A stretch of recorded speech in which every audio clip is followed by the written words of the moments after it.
Y'all, I am fired up right now, and I just felt like I had to make a video about this. Somebody's got to hear this. I don't know who it is. I don't know what it's for. I don't know.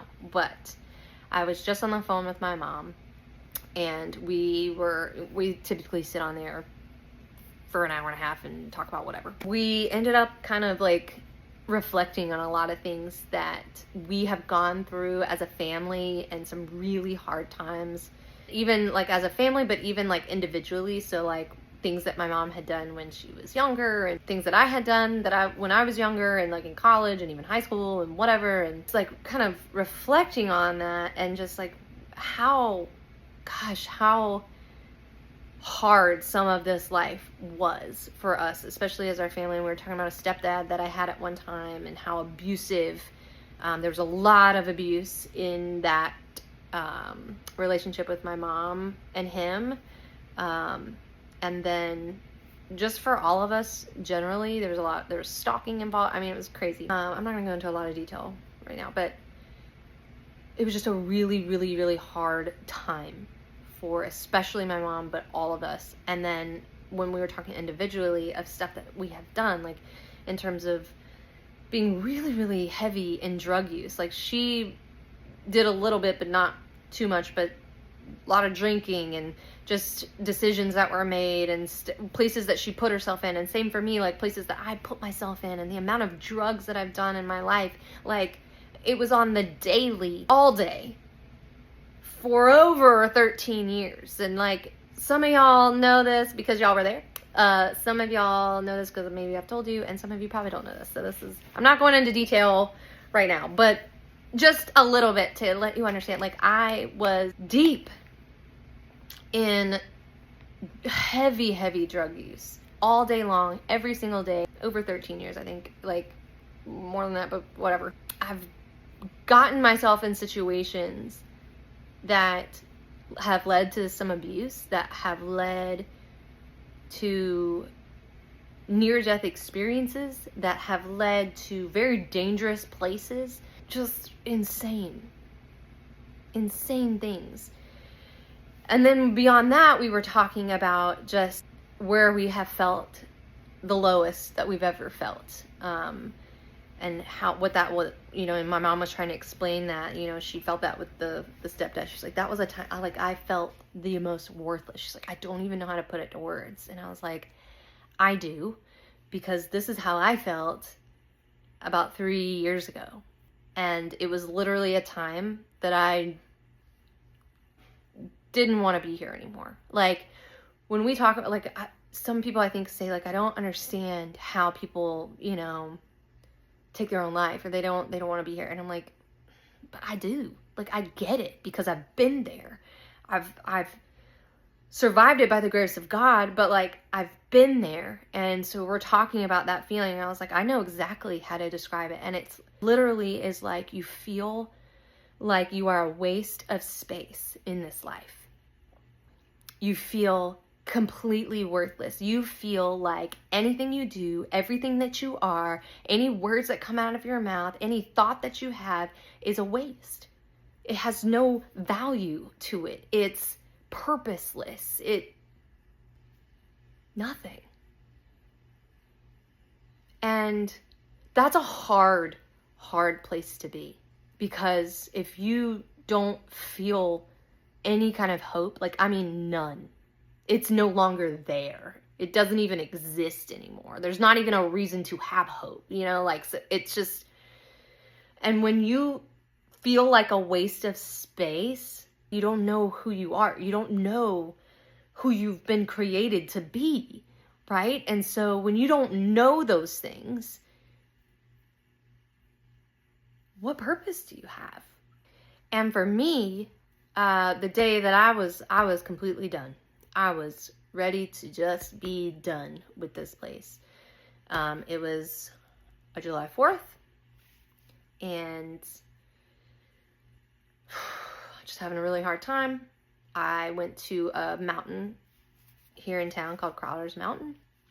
I used to go there all the time because it was kind of like the place that I felt like I could breathe the most at the time. Everything else was just smothering. I couldn't, it was so hard to function.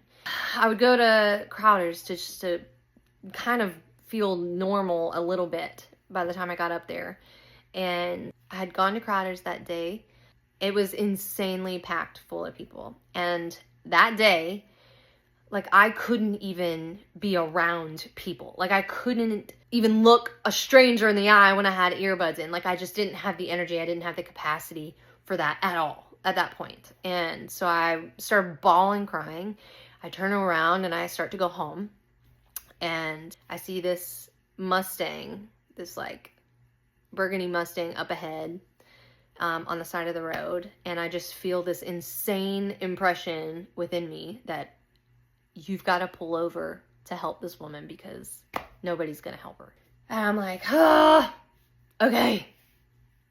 All right, fine. I'll do this. And so I pull over and I go over, I'm like asking, I like see like her entire tire like blew up, like literally shredded, just insane. Like, it didn't even make sense how it was still around the rim. Like, it was not even really around the rim. It was crazy. And so I'm like letting her use my phone. She's trying to call AAA. She's called her husband. I tried to tell him where we were.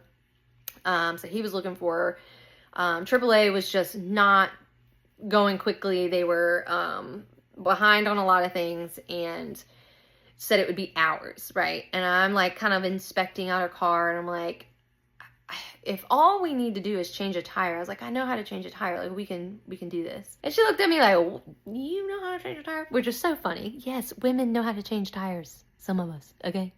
If you don't, learn. And so, anyway, so I'm like, yes, like, we can change your tire. Like, we got this. No big deal. We get it jacked up. We do all the things, and we're working on it. And I'm just like, I'm telling you, I'm still feeling like the most worthless person ever. But we're doing this. And I'm looking at her tire, and I'm just like, I do not know how you even pulled over. I was like, this tire is insane. Like, you could have been dead. And she said, and these were the words that came out of her mouth. And I don't know how many times I've heard this before in my life. I don't know how many times probably you've heard this before in your life. But when she said these words, something broke over me. Like, when we talk about chains breaking, we're talking about chains. We're talking about literal chains that are in the spirit, shoving you down, like trapping you in, enslaving you, right? Like, that can be depression, that can be anxiety, that can be addiction, that can be, so many things. And mine at that point was just major depression, hopelessness, just everything, just not having identity. Like, I was just nothing. When I said that to her about how I don't know how she pulled over, she said, the devil thought he had me, but he was wrong. And I remember just, almost like a literal snap happened in my head. And I got this righteous anger within me that I was like, oh, heck no. The enemy thinks he has me. And honestly, he did. And this verse came up into my brain at that time, and I'm going to read it right here. It's John chapter 10, verse 10. And it says, the thief comes only to steal, kill, and destroy. And let me tell you something. He came to steal hope. There is an enemy. Whether you believe it or not, there is a true enemy. And he comes to steal your hope. He comes to kill you physically. If he can't kill you physically, then he's going to kill your dreams. And then he comes to destroy, which within all that, destroys everything that you were meant for. If you continue to believe the lies that the enemy comes and drives at you. And he did. He had me in the palm of his hand at that time in my life. He had stolen my hope for real. It was gone. No more hope. He literally could have killed me that day. And that would have destroyed everything that the Lord would have for me. And it was like this thing just broke over me. And I got this righteous anger. And I was like, oh, heck no. You can't you ain't messing with me. Like, no. That's all this is you trying to mess with me and keep me down and oppress me and make me feel heavy and worthless and like I have no purpose. Like, no. And let me tell you something. I don't know who this is for, and if it's for somebody that feels that way, like the worthless person, like the waste of space. Let me tell you something. The next verse says, I have come, meaning Jesus, I have come so that they may have life and have it abundantly. So let me tell you, he isn't going to leave you there. Let him intervene. Reach out to him. Because, man, it gets me fired up. Look, I'm all splotchy and red because it gets me fired up that this daggum enemy comes in and tries to literally steal your hope, kill you, and destroy your purpose on this earth. Like, we need you. There is nobody like you, and we need you. And if you don't know who you are, that's okay. Go run to Jesus. He's the one that tells you. He's the one that created you. He's the one that knows you better than you will ever know yourself. I'm telling you, my life used to be so different. I was the last person I thought would ever come to believe in Jesus. I know we all have, a lot of us have church hurt. A lot of us have experiences with Christians that really push us away because there's judgment and condemnation. But let me tell you that even Jesus said that he did not come to condemn the world, but to save it. Well, a doctor is for those who are sick, not healthy. Same thing with Jesus. He came to help those who struggle. He came to help those who are in depression. He came to help those who are in addiction, not to condemn you and say, hey, you're going to hell. That's not Jesus. That's not God. If a Christian's ever told you that, that is not God.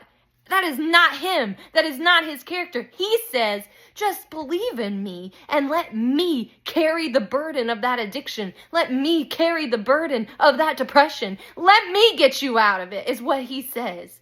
You can't do it. And how many times have you tried? How many times have you tried to stop doing that thing or to stop feeling heavy, to get out of bed every day, to function like a normal human being, to stop like seeing how everybody else is functioning and you can't do it and it doesn't make sense. Like how many times have you tried? We can't do it. Jesus has to do it. And I'm telling you, I was the furthest person. I denied him out loud.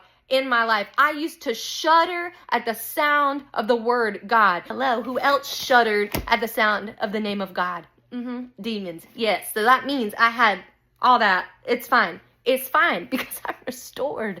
I am redeemed. Let me tell you, my life used to have drugs, used to have all just, darkness. So much darkness, so much depression, so much of just searching for something to fill me, and nothing ever could for long. I'm fired up, y'all. I'm fired up. Because how good is he? I'm not perfect, and I am not without struggle these days. I still get sad. I still get heavy. I still struggle. But the difference is I know where to go now. I know who to turn to now. I know who to lean on now. I don't have to do it. We are not meant to do it. A little bit above those verses in John 10.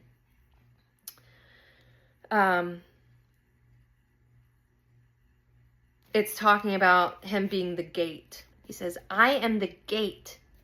If anyone enters by me, he will be saved, and will come in and go out and find pasture. He tells you right here that he is the way. We already know the other verses say he is the way, the truth, and the life. He says, I am the gate that you can enter pasture, enter rest. Another verse in Psalm 23 says that he leads us into green pastures, like a shepherd would a sheep. Back in Israel, the shepherd would lead the sheep and cause them to rest in the patches of green grass within the desert that was dry and a wasteland. The green patches, he would take them to those and say, this is where you're going to lay down. I know so many of us have experienced judgment by the people who claim to follow God. And I am sorry for those who ever judged you for not knowing God. How are you to know him without being introduced? Sorry, okay, I'm about to go off, and I'm not gonna. But let me tell you again, I was the last person to ever. I denied him. I called it a hoping mechanism for people. I know some of y'all say that all religions were the same. That was all based on like some of the same truth and da-da-da. Like, I believed all that. I understand. I get it. I know. But let me tell you, it says that he is the way. He is the gate. He is the truth. There is an actual truth, a standard by which everything else does not add up. He wants to give you rest. If you are somebody who is struggling with depression, struggling with feeling worthless, like you can't handle this life anymore, turn to Jesus. It says, cast your cares upon him. Cast it like you would a fishing pole out into the water. Just shove them at him. Say, Jesus, I can't do this without you. You got to do it. And he says, okay, good. Oh, he's so good. And I am just fired up to, as we were talking on the phone, me and my mom, and we were just reflecting on time and time and time and time and time again that he kept us where we should no longer be here, that we shouldn't be as sane as we are.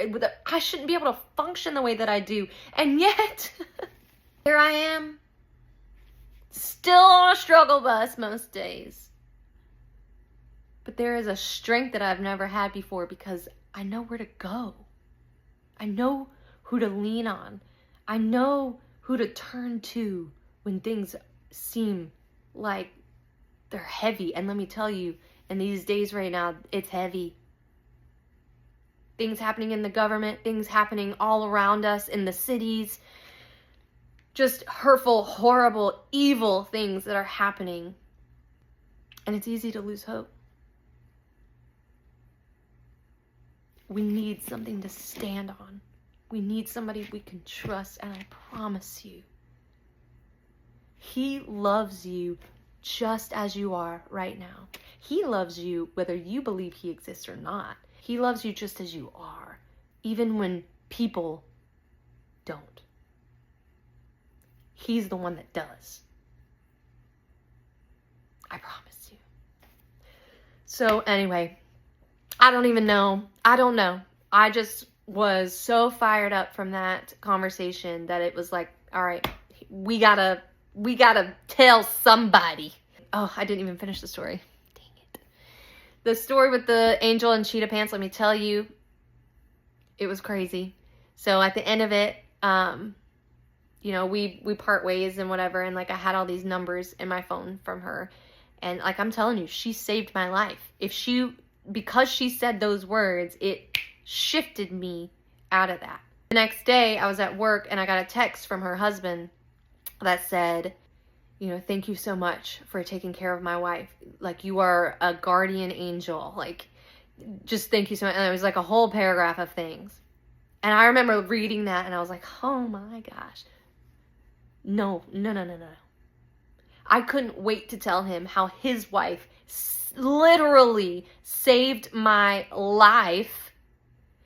But I was at work, and so I had to take a client, and I was going to text him immediately afterwards. Immediately out of my session, whatever, I go, and I'm ready to text this man. And I go to look in my phone for the text message that was there, and it was gone. And I'm like, okay. So I go, because I have all the number. Like, the many times that she called him, I had his number in my call logs. I go there, gone. All the AAA calls, gone. None of them were there. And I was like, well, one, I was really sad because I wanted him to know. I wanted him to know how my life was saved. But the thing is he does know, because I swear to you that she was an angel. God sent her in my path.